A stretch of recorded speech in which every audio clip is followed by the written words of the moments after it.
ओम गंग ओम गंगणेशाय नमः। ओम श्री सरस्वत्यै नमः। ओम या श्री स्वयं सुकृतिनां भवने स्वलक्ष्मी पापात्मनां कृतधियां हृदये सुबुद्धि सदा सतां कुलजना प्रभवस्य लज्जा तां त्वां नतास्म परिपालय देवी विश्वम्। ओम देवानां च ऋषीणां च गुरुं काञ्चन सन्निभं बुद्धिभूतं च लोकेशं तं नमामि बृहस्पतिम्। आज 66वीं कारिका का पाठ चलेगा, जिसमें अवतरण के रूप में कहा गया है जो वृद्ध्यादयो यथा शब्दा स्वरूपोपनिबंधना, माने इससे पहले कारिका है माने 59 और 60 कारिका, उसमें ये पंक्तियां हैं। तो इस पंक्ति का अर्थ होता है जो वृद्धि आदि शब्द। वृद्धि आदि का मतलब हुआ वृद्धि, गुण, टी, घू आदि जो व्याकरण में जो संज्ञाएं हैं, वो संज्ञाएं जो है सो स्वरूपोपनिबंधना, अपने स्वरूप के बोधक होते हैं। अब इसी बात को प्रतिपादन करने के लिए इसमें कहा गया है, इस कारिका में उसी बात को और स्पष्ट कहा गया है। एक बात यह ध्यान दिया जाए, जैसे वृद्धिरादैच सूत्र है, उसमें आत और ऐच को वृद्धि संज्ञा होती है। आत का मतलब हुआ आ, ऐच का मतलब हुआ ऐ ओ। ये तीनों वर्णों का नाम हुआ वृद्धि। अब इन तीनों वर्णों का नाम हुआ वृद्धि, तो वृद्धि एक नाम है। अब तो उस नाम को हम क्या कहते हैं, तो संज्ञा कहते हैं। तो संज्ञा जब हम नाम रखते हैं तो कोई संज्ञी भी होगा। तो संज्ञी कौन है, तो आ आई ओ ये जो है सो ये संज्ञी कहलाते हैं। संज्ञा जिसमें रहे वो संज्ञी कहलाता है। तो आ आई ओ संज्ञी हुआ। और उस माने इन तीनों को किस नाम से जाना जाएगा, तो संज्ञा, वृद्धि संज्ञा के नाम से जाना जाएगा। संज्ञा और संज्ञी दोनों में अभिन्न होता है। यहाँ पर दो तरह की बात है।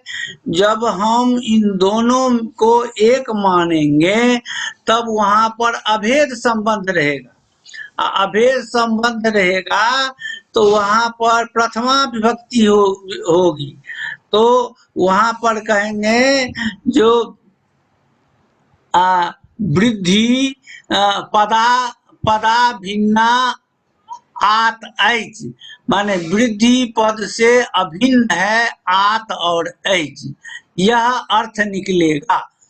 तो वहां पर अभेद संबंध रहेगा। अभेद संबंध में प्रथमा विभक्ति होती है, और जहां पर भेद रहेगा वहां पर षष्ठी विभक्ति होती है। यदि यह कहेंगे जो आ और ऐ ओ, इसकी संज्ञा कौन है, तो वृद्धि। तो जहां पर हम इसकी लगा देंगे या इसका लगा देंगे वहां पर संबंध हो जाएगा, षष्ठी विभक्ति हो जाएगी, तो वहां पर भेद संबंध होगा। आ ऐ ओ इसका क्या नाम है, तो वृद्धि। ऐसा यदि कहेंगे तो वहां पर भेद हो जाएगा। सो नहीं कहेंगे, सीधे कहेंगे आत ऐच भिन्ना आ दैच अभिन्ना वृद्धि, वहां पर अभेद संबंध होगा।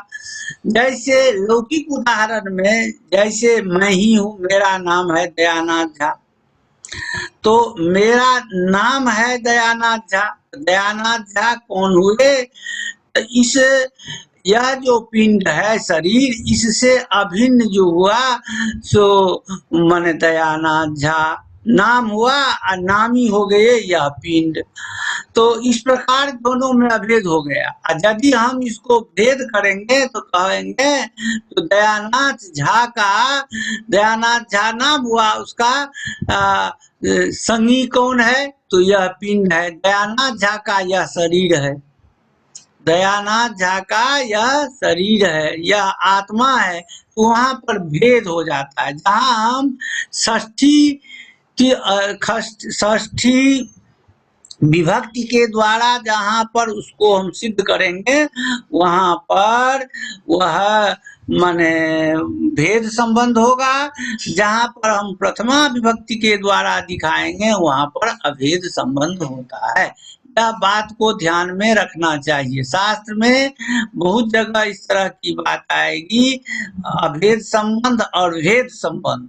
तो अभेद संबंध क्या होता है, भेद संबंध क्या होता है। तो अभेद संबंध में दोनों एक दूसरे से मिल जाते हैं, तो वहां पर अभिन्नता का बोध होता है, वहां पर प्रथमा विभक्ति होती है। जहां एक दूसरे से मिलते नहीं है, एक से दूसरे अलग का बोध होता है, वहां पर भेद संबंध होता है, वहां पर षष्ठी विभक्ति होती है।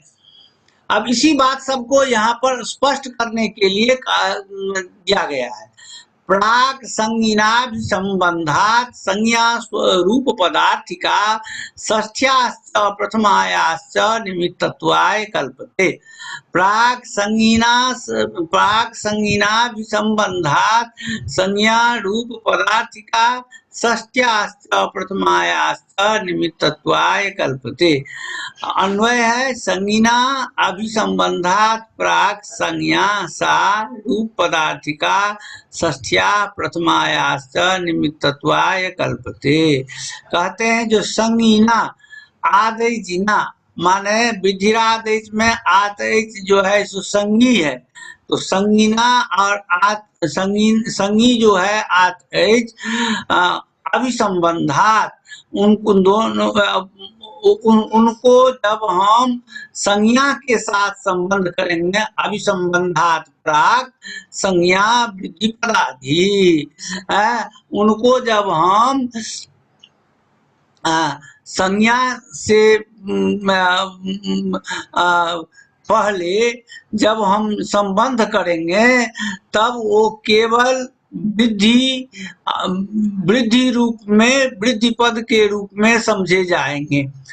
रूपम स्वरूपमेव पदार्थो जस्या सा रूप पदार्थिका सती भेद विवक्षया। तो वहां पर केवल स्वरूप पदार्थ का बोध होता है। जहां पर केवल वृद्धि है तो वृद्धि से केवल वृद्धि अर्थ का बोध होता है, और वृद्धि में जो उसका स्वरूप है उसका बोध होता है। माने आ आई ओ ये इनको वृद्धि संज्ञा होती है, तो वृद्धि संज्ञा से किसका किसका बोध होगा, आ आई ओ इसके स्वरूप का बोध होगा। तो स्वंग रूपम पदार्थो जस्या सा रूप पदार्थिका सती।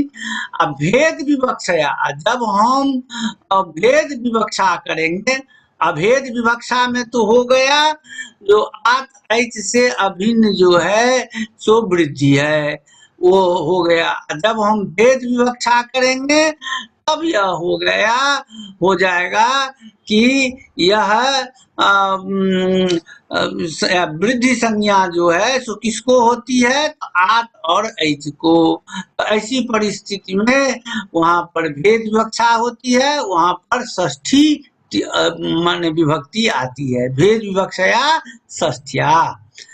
अभेद विवक्षया प्रथमाश्च, और अभेद विवक्षा में वह प्रथमा विभक्ति होती है। तो निमित्तत्वाय कल्पते समर्था भवन्ति। इस प्रकार ये दोनों कहीं पर जो भेद विवक्षा होगी, कहीं पर अभेद विवक्षा रूप में ये दोनों ये निमित्त माने जाते हैं। अब इसको स्पष्ट किया गया है। अयम भाव वृद्धि पदस्य आदेजिना संबंधात प्राक न संगी पदार्थ पदार्थकत्वम कहते हैं। इसको और स्पष्ट किया है, वृद्धि पद जो है उसको जब तक आत ऐच से संबंध नहीं करेंगे तब तक संगी पदार्थकत्व तब तक उसको संगी नहीं माना जाएगा। वृद्धि पद के साथ जब आत ऐच को संबंध करेंगे तब जाकर के आत ऐच को हम संगी कह सकते हैं। यदि हम आत ऐच के साथ वृद्धि पद को संबंध नहीं करेंगे तब तक तो वृद्धि अलग है, आत ऐच अलग है, वहां पर आत ऐच को संगी हम नहीं मान सकते हैं। कहने का मतलब है संगी तभी मानेंगे जब उसको संज्ञा के साथ संबंध होगा, तब एक को संगी मानेंगे और दूसरे को संज्ञा मानेंगे। तो यदि उसको संबंध नहीं रहेगा तब क्या होगा, तो अर्थवत्वा भावेन प्रातिपदिकत्वम न स्यात्, तब अर्थवत्व का अभाव हो जाएगा, तब वो संगी नहीं कहलाएगा आत ऐच जब संगी नहीं कहलाएगा तो उसको प्रातिपदिक संज्ञा नहीं होगी। अब प्रातिपदिक संज्ञा नहीं होगी तो वहां पर सु आदि जो विभक्ति आती है वह नहीं आएगी। अतः वृद्धि पदस्य वृद्धि पद में अर्थ स्वीक्रियते वृद्धिरादेश इत्यादि, इसलिए वृद्धि पद का वृद्धि पद ही अर्थ स्वीकार किया जाता है, क्योंकि वृद्धि जो है सो एक अलग है और जो संज्ञा होती है, और आदेश जो है सो एक अलग है।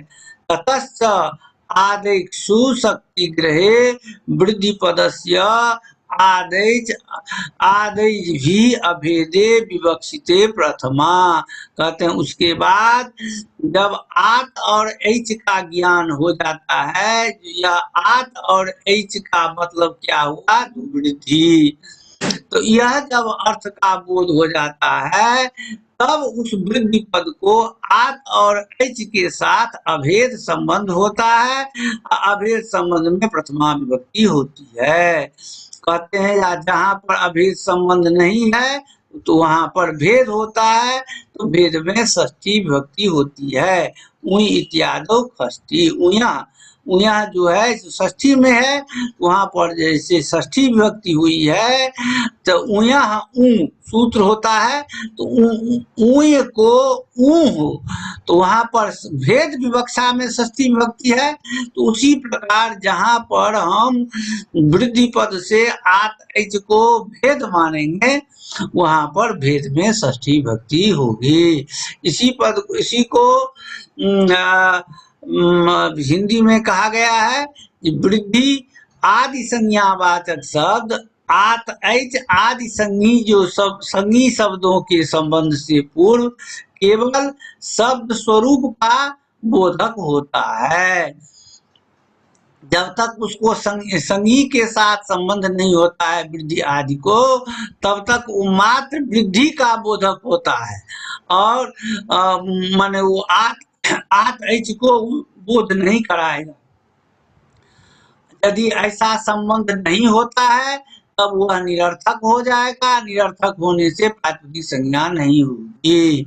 बाद में जब शक्ति ग्रह होता है, जब आत वृद्धि का अर्थ क्या हुआ, आत ऐच, जब शक्ति ज्ञान जब हो जाता है तब उसे आत ऐच के साथ अभेद विवक्षा होती है, अभेद विवक्षा में प्रथमा विभक्ति होती है।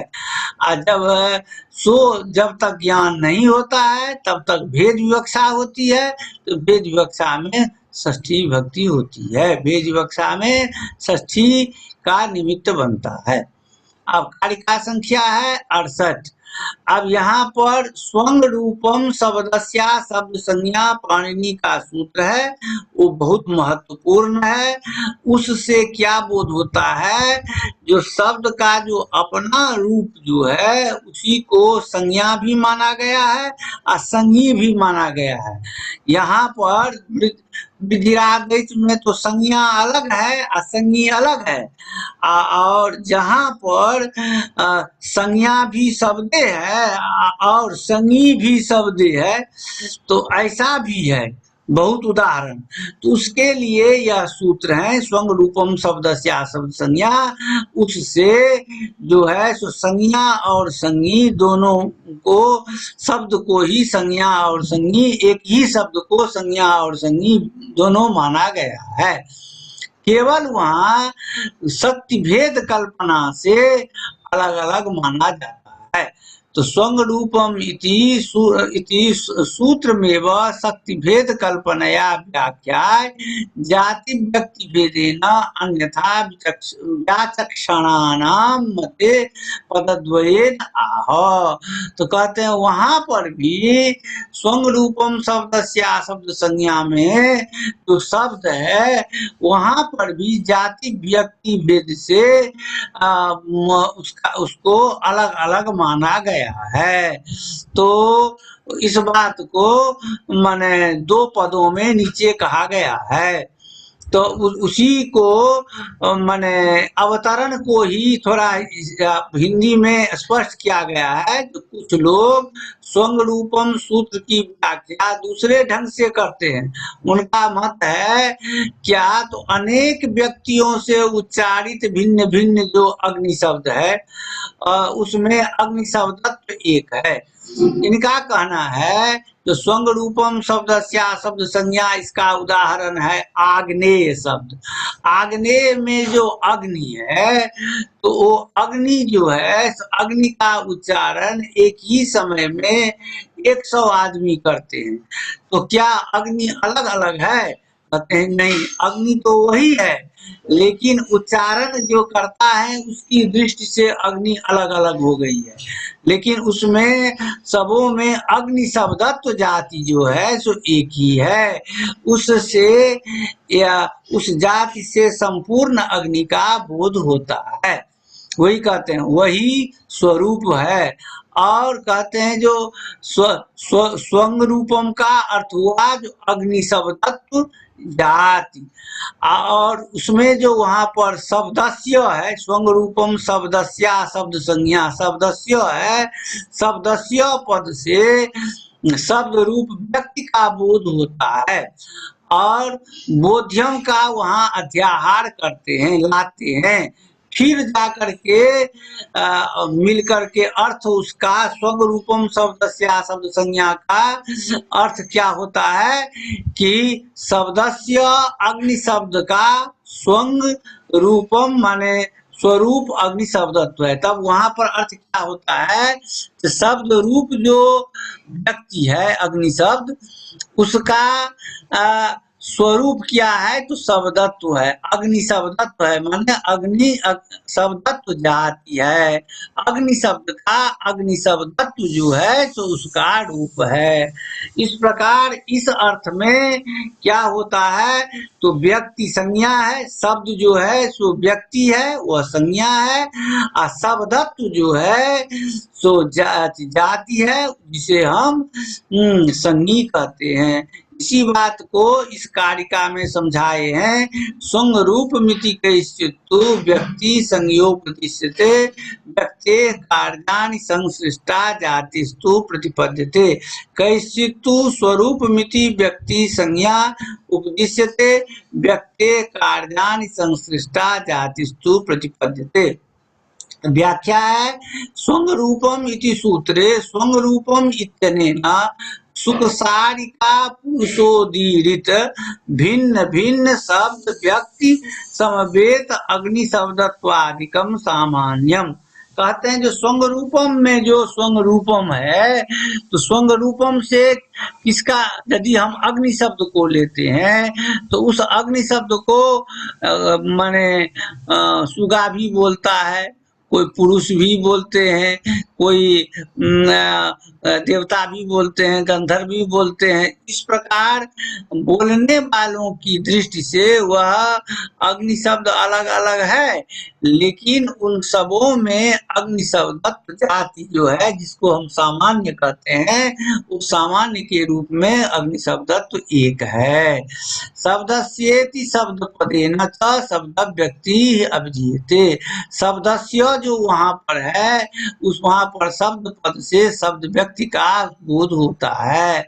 बोध्यम को अध्याहार करते हैं तब जाकर के उसका अर्थ क्या होता है। आचा शब्दस्य अग्नि शब्दादि स्वं रूपम अग्नि शब्दत्वादिकम बोध्यम, माने अग्नि रूप जो शब्द है व्यक्ति उससे अग्नि शब्दत्वादि माने अग्नि शब्दत्व जाति को समझना चाहिए, यह सूत्र का अर्थ होता है।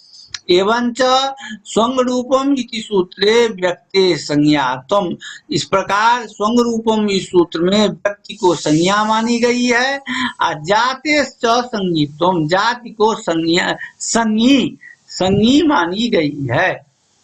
तथा उसी बात को स्पष्ट करते हैं जो कैश्चित तो स्वंग रूपमिति सूत्रेण व्यक्ति अग्नि शब्द रूपा संज्ञा उपदिश्यते जातिस्तु संज्ञिनीति तद्भाव। किन्हीं विद्वानों के द्वारा स्वंग रूपम में सूत्र में जो शब्द है उससे व्यक्ति मानी जाती है।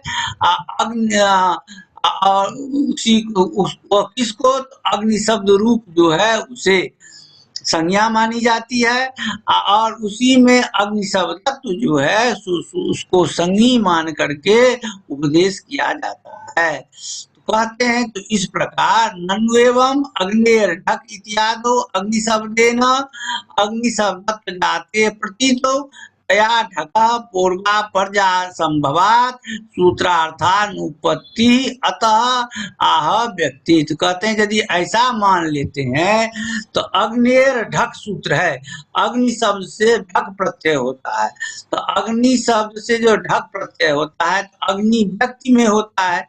जब हम अग्नि शब्दत्व मान लेंगे जाति तो जाति में तो ढक प्रत्यय होगा नहीं, संपूर्ण अग्नि को तो हम ढक प्रत्यय नहीं करते हैं, तब तो अग्नि शब्दत्व जाति में ढक की प्रतीति नहीं होगी, उसमें पूर्वापर्ज का असंभव हो जाएगा, तो सूत्र का अर्थ सिद्ध नहीं होगा। तब कैसे होगा सिद्ध? तो कहते हैं व्यक्ति संबंधी कार्यानि पूर्वापर्जादीनि संसृष्टा व्यक्ति संसृष्टा जाति प्रतिपद्यते व्यक्ति द्वारा जाते पूर्वापर्ज मादाय सूत्रार्थोपत्ति रीति भाव। कहते हैं जो वहां पर जाति में व्यक्ति जो है सो संश्लिष्ट है, तो जाति में व्यक्ति को संश्लिष्ट मान करके उस व्यक्ति में ही पूर्वापर्ज का निर्धारण करेंगे और पूर्वापर्ज का निर्धारण करके तब उसी से ढक प्रत्यय लाएंगे तो काम सिद्ध हो जाएगा। इस प्रकार व्यक्ति और जाति में अभेद मान करके जो है तो उस काम को किया जा सकता है। अब इसी को हिंदी में कहते हैं जो कोई लोग स्वंग रूपम इस सूत्र में अग्नि शब्द रूपा जो व्यक्ति को संज्ञा मानते हैं और अग्नि शब्दत्व जो है उसको जाति संज्ञी मानते हैं और व्यक्ति संबंधी जो पूर्वापर्जादि कार्य है वह व्यक्ति में सदा संश्लिष्ट रहने वाली मिलजुल करके रहने वाली जो जाति है उस जाति में भी व्यक्ति है, उस व्यक्ति के द्वारा पूर्व और अपर मान करके जो काम करना है वह काम होता है। काम तो होगा व्यक्ति में ही। अतएव अग्निर्ढक सूत्र के जो अग्नि शब्द है उस अग्नि शब्द से अग्नि शब्द जाति की प्रतीति होती है। प्रतीति होने पर भी पूर्वापर्ज जो है सो व्यक्ति के द्वारा बनता है, व्यक्ति में पूर्वापर्ज का काम होता है, तब जाकर के ढक प्रत्यय होता है और ढक प्रत्यय होने से आग्नेय बनता है। आग्नेय अग्नि शब्द से आग्नेय बनता है, उसी प्रकार विनता शब्द से वैनतेय बनता है, उसी प्रकार दशरथ शब्द से दाशरथी बनता है, उसी प्रकार वसुदेव शब्द से वासुदेव बनता है। अनेकों उदाहरण बनाया जा सकता है। अब कारिका संख्या 69 है। अवतरणम अब यहाँ पर अवतरणम संस्कृत में नहीं है, हिंदी में ही है, जो आगे के सूत्र से जुड़ा हुआ है। तो थोड़ा इसको देखिए। तो अब यहाँ पर कहते हैं जो दूसरे लोग, अब उनसे भिन्न, जो पहली जो कारिका के हैं उनसे भिन्न कुछ लोग और हैं जिनका अलग विचार है। क्या विचार है? तो दूसरे लोग ऐसे हैं जो कहते हैं जो स्वंग रूपम सूत्र में, जो स्वंग रूपम सूत्र में बोधक जो पद है, स्वंग रूपम सूत्र में बोधक पद का अध्याहार किया जाएगा। स्वंग रूपम सूत्र में बोधक पद का अध्याहार किया जाएगा। उनके मत से शब्दस्य अग्नि शब्द रूपी व्यक्ति का स्वंग रूपम अग्नि शब्दत्व आदि बोधक हैं। ऐसे व्यक्तियों के मत में अग्नि शब्द रूपी जो व्यक्ति है और स्वंग रूपम में अग्नि शब्दत्व आदि जो है उसका बोधक है। यहाँ पर उनके मत में सूत्र का अर्थ क्या होगा? अग्नि शब्द रूपी जो व्यक्ति है सो अग्नि शब्दत्व के की बोधिका है। अग्नि शब्द रूपी जो व्यक्ति सो अग्नि शब्दत्व रूपी जो जाति इसकी बोधिका है, यह अर्थ होता है। तो दोनों में थोड़ा ही अंतर है। वहां पर अग्नि शब्दत्व से माने वहां पर पहले में होता था जो माने वहां पर अग्नि शब्द जो है सो अग्नि शब्दत्व का बोध कराता था। अब यहाँ पर क्या है? यहाँ पर है जो अग्नि जो है सो अग्निये जो है सो अग्नि शब्दत्व का बोधक हो जाता है। थोड़ा ही अंतर है। इस प्रकार अग्नि शब्दत्व, यहाँ पर अग्नि शब्दत्व जाति जो है तो वह संज्ञा है। संज्ञा जब कभी होती है तो वो प्रधान होती है। तो वही कहते हैं अग्नि, यहाँ पर अग्नि शब्दत्व जाति जो है वो संज्ञा है और अग्नि शब्द जो है वह व्यक्ति है, वह संज्ञी है। पहले की कारिका में जो अग्नि शब्दत्व जो थी सो संज्ञी थी और अग्नि शब्द जो है सो वहां पर वो संज्ञा था। अब यहाँ पर अंतर है, जो यहाँ पर अग्नि शब्दत्व जो जाति है यहाँ पर संज्ञा है और अग्नि शब्द यहाँ जो व्यक्ति है सो यहाँ पर संज्ञी है। यही थोड़ा अंतर है। तब इसी बात को कहते हैं जो संज्ञिनीम व्यक्तिमिच्छन्ति सूत्रग्राह्या मथा परे जाति प्रत्यायिता व्यक्ति प्रदेशेषु प्रतिष्ठते। संज्ञिनीम व्यक्तिमिच्छन्ति सूत्रग्राह्या मथा परे जाति प्रत्यायिता व्यक्ति प्रदेशेषु प्रतिष्ठते। अथ अपरे माने उनसे अतिरिक्त जो लोग हैं वो क्या कहते हैं? तो सूत्रग्राह्याम व्यक्तिम संज्ञिनीम इच्छन्ति। सूत्र से ग्राह्य जो शब्द है उसको व्यक्ति मानते हैं और व्यक्ति के रूप में संज्ञिनी मानते हैं, संज्ञी मानते हैं। और जाति प्रत्यायिता व्यक्ति प्रदेशेषु उपतिष्ठते। और जाति प्रत्याय, जाति को बोध कराने वाली जो व्यक्ति है जो प्रदेशों में माने शब्दों में जो रहती है उसको संज्ञा मानते हैं। अब इसी बात को यदि तू स्वंग रूपम की सूत्रे बोधकम इत्याध्याहारी, ते कहते हैं यदि स्वंग रूपम की सूत्र में बोधक शब्द का अध्याहार करते हैं तदा शब्दस्य अग्नि शब्दादि व्यक्ते स्वंग रूपम अग्नि शब्दत्वादिकम बोधकम इत्यर्थ। तब शब्द जो है अग्नि शब्दादि स्वंग रूपम से अग्नि शब्द को पकड़ेंगे। अग्नि शब्दादि जो व्यक्ति है वह स्वंग रूपम अग्नि शब्दत्वादिकम, वह स्वंग रूप से अग्नि शब्दत्वादि को पकड़ेंगे तो उसका बोधक होगा। माने स्वंग रूपम शब्दस्या शब्द संज्ञा में शब्दस्य से अग्नि शब्दादि व्यक्ति को हम पकड़ेंगे और स्वंग रूपम से अग्नि शब्दत्व जाति को पकड़ेंगे। तो अग्नि शब्दादि व्यक्ति जो है सो अग्नि शब्दत्व जाति के बोधक हैं, यह अर्थ निकलता है। यह कुछ विद्वानों का ऐसा कहना है। इति अग्नि शब्दत्व आदि जाति संज्ञा, इस प्रकार अग्नि शब्दत्व जो जाति है वह संज्ञा कहलाई। अग्नि शब्द जो है वो व्यक्ति वो संज्ञनी कहलाती है। यह कुछ विद्वानों का कहना है।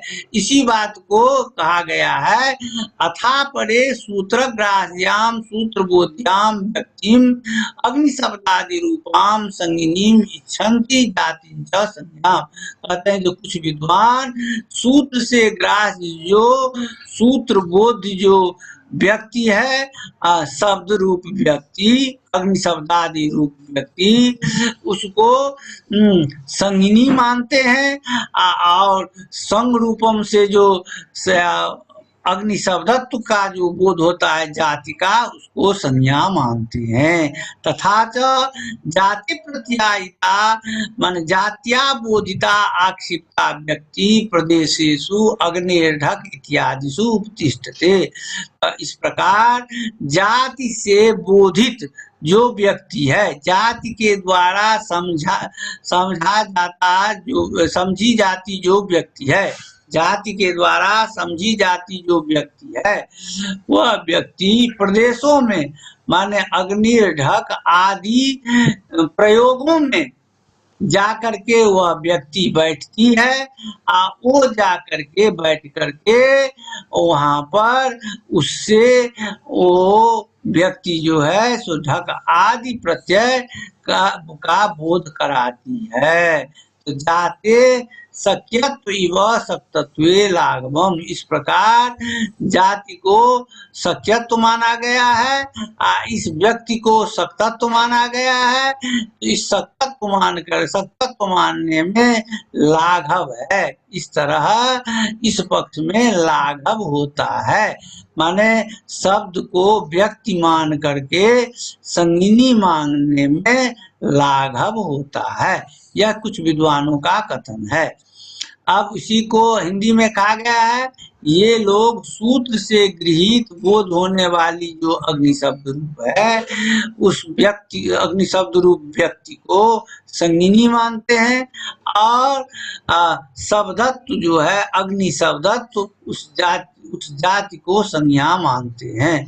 और जाति से उपस्थित जो व्यक्ति है उस व्यक्ति से अग्नि ढक आदि सूत्रों से माने ढक आदि काम होते हैं। जाति से उपजाति व्यक्ति के बिना नहीं रह सकती है। तो जाति से उपस्थित जो व्यक्ति है उस व्यक्ति के द्वारा अग्नि ढक आदि सूत्रों से ढक आदि प्रत्यय लगाए जाते हैं।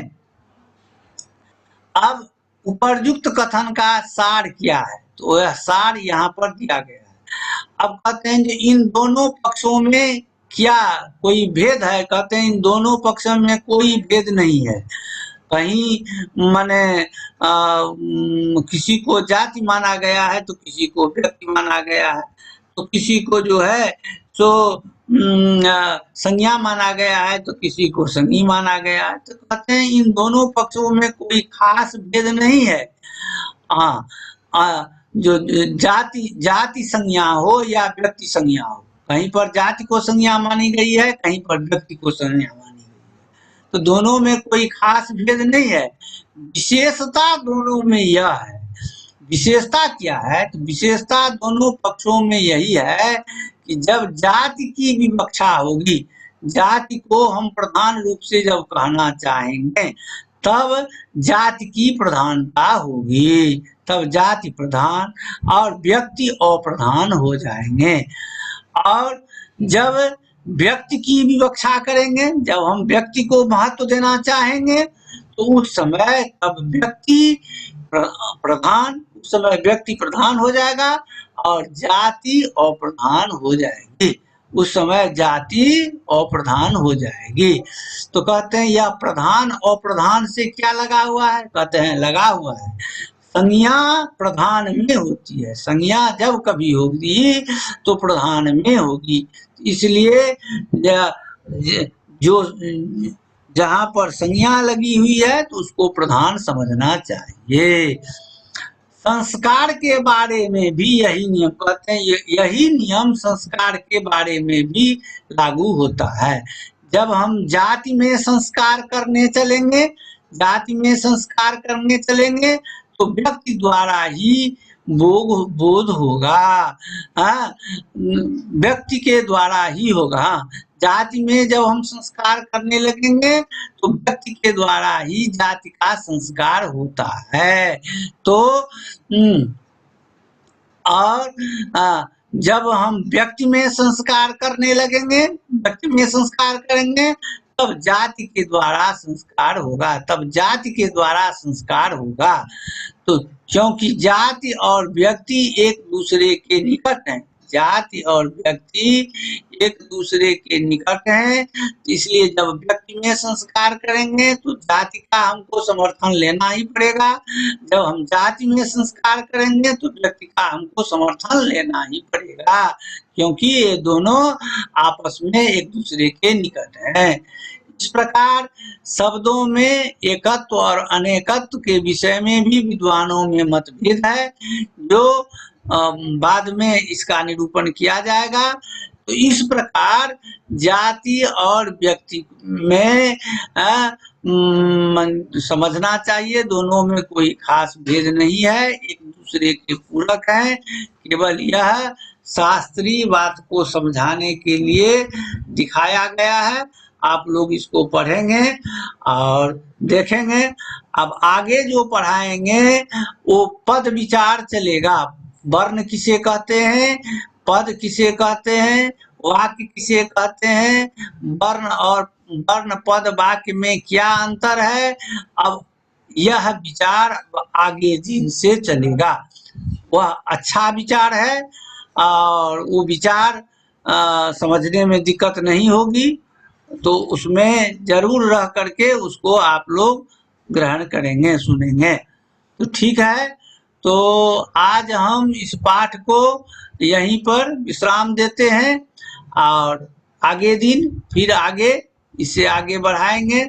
आप लोगों को यदि कोई प्रश्न हो तो शुरू में ही हमको कह देंगे तो गुरुजी आज हमको प्रश्न पूछना है, तो इसके लिए थोड़ा हमको समय देंगे, तो हम तब पाठ में कटौती करेंगे और आप लोगों को समय देंगे और हम समझा देंगे।